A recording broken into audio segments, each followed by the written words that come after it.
De Sainte Catherine de Sienne, le dialogue, deuxième réponse, chapitre 13, suite. Ainsi, tout d'abord, je vous ai fait un pont visible qui est mon Fils, quand je l'envoyais vivre parmi les hommes. Puis quand ce pont visible s'est levé vers le ciel, il est resté parmi vous le pont et le chemin de la doctrine, unis pour toujours, comme il a été dit, avec ma puissance, avec la sagesse de mon Fils et avec la clémence de l'Esprit Saint. Cette puissance communique la vertu d'agir à qui suit cette voie. La sagesse lui donne la lumière pour lui faire connaître la vérité, et l'Esprit Saint lui octroie l'amour qui consume et détruit tout amour sensuel pour ne laisser dans l'âme que l'amour des vertus. Ainsi, de toute manière, par sa présence visible ou par sa doctrine, il est la voie, la vérité et la vie, et cette voie est le pont qui conduit dans les hauteurs du ciel. C'est ce qu'il a voulu faire entendre quand il a dit « Je suis venu de mon Père, et je retourne à mon Père, et je reviendrai vers vous. » Jean 16, 28.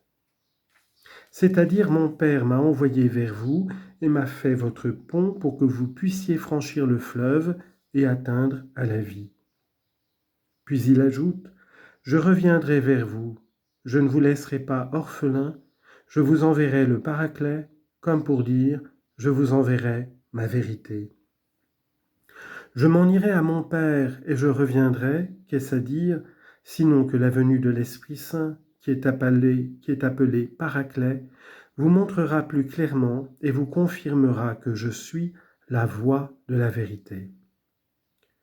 Par la doctrine que je vous ai donnée, il a dit qu'il reviendrait, et il est revenu en effet, puisque l'Esprit Saint ne vient pas seul, mais il vient avec ma puissance à moi le Père, avec la sagesse du Fils et avec la clémence de l'Esprit Saint lui-même. Tu vois donc bien qu'il est revenu, non en présence visible, mais par sa vertu, comme je te l'ai dit, en affermissant le chemin de la doctrine. Cette route ne peut être endommagée ni fermée à celui qui la veut suivre. Elle est solide, elle est indestructible, car elle procède de moi, l'immuable. Votre devoir est donc de marcher courageusement dans cette voie, sans la moindre hésitation, éclairé que vous êtes par la lumière de la foi, que vous avez revêtue par le saint baptême. Je t'ai donc fait voir en pleine évidence quel est ce pont visible, et quelle est la doctrine qui ne fait qu'une même chose avec lui. J'ai expliqué pareillement à ceux qui l'ignorent que c'est lui qui a montré cette voie qui est la vérité même. Je leur ai fait connaître ceux qui l'enseignent, ce sont, ai-je dit, les apôtres, les évangélistes, les martyrs, les confesseurs et les saints docteurs, établis au-dedans de la Sainte Église comme un flambeau. J'ai expliqué comment, en retournant à moi, il est revenu vers vous, non par sa présence visible, mais par sa vertu, quand l'Esprit Saint est descendu sur les disciples. Il ne reviendra plus en présence visible, sinon au jour du jugement, quand il viendra avec ma majesté et en puissance divine pour juger le monde, rendre le bien aux bons, récompenser de leur fatigue l'âme et le corps tout ensemble, et rendre le mal de la peine éternelle à ceux qui auront vécu ici-bas dans l'iniquité.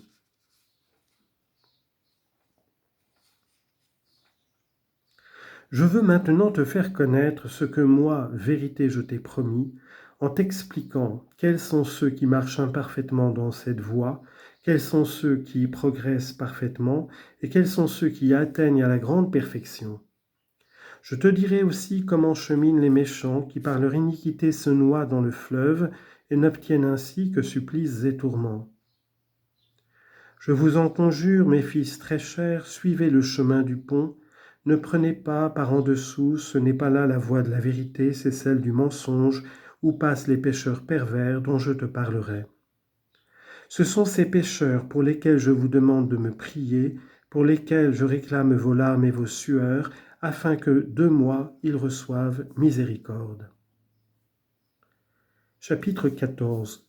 Comment cette âme, en admiration de la miséricorde de Dieu, raconte plusieurs grâces et bienfaits accordés à la race humaine. Alors cette âme, comme enivrée, ne se pouvait plus contenir, Debout en la présence de Dieu, elle disait, « Ô éternelle miséricorde qui couvrez les fautes de vos créatures, je ne m'étonne donc plus que vous disiez de ceux qui sortent du péché mortel pour faire retour à vous, moi je ne me souviens plus que vous m'ayez jamais offensé. Ô miséricorde ineffable, non, je ne m'étonne plus que vous disiez cela à ceux qui sortent du péché. Quand je vous entends dire de ceux qui vous persécutent, je veux que vous me priez pour eux, afin que je leur fasse miséricorde. Ô miséricorde qui procède de votre divinité, Père éternel, et qui gouverne par votre puissance le monde tout entier, c'est par votre miséricorde que nous avons été créés, par votre miséricorde que nous avons été recréés dans le sang de votre Fils. C'est votre miséricorde qui nous conserve. C'est votre miséricorde qui a mis votre Fils en agonie et l'a abandonné sur le bois de la croix, dans cette lutte de la mort contre la vie et de la vie contre la mort. C'est alors que la vie a vaincu la mort du péché et que la mort du péché a arraché la vie corporelle à l'agneau sans tache. Qui resta vaincu? La mort. Quelle en fut la cause? La miséricorde. Votre miséricorde donne la vie et elle donne la lumière qui nous fait connaître votre clémence pour toute créature, pour les justes et pour les pécheurs. Au plus haut des cieux, votre miséricorde éclate dans vos seins. Si je regarde la terre, votre miséricorde y abonde. Dans les ténèbres de l'enfer, votre miséricorde luit encore, en n'infligeant pas aux damnés un supplice aussi grand que leur faute. Votre miséricorde fait plus douce votre justice. C'est par miséricorde que vous nous avez lavés dans le sang, par miséricorde que vous avez voulu converser avec vos créatures. Ô fou d'amour, ce n'était donc pas assez de vous incarner qu'encore vous avez voulu mourir? Ce n'était donc pas assez de mourir qu'aussi vous êtes descendu aux enfers pour en délivrer les saints patriarches et accomplir en eux votre vérité et votre miséricorde?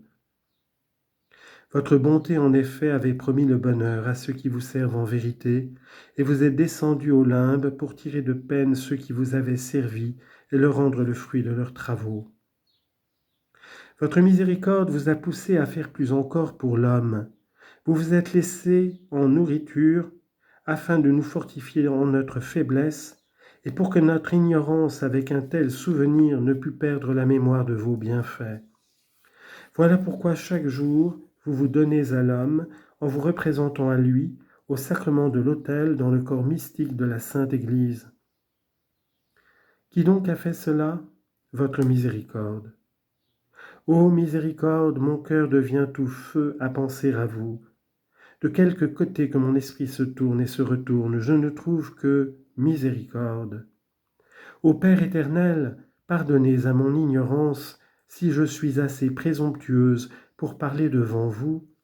L'amour de votre miséricorde me sera une excuse devant votre bonté.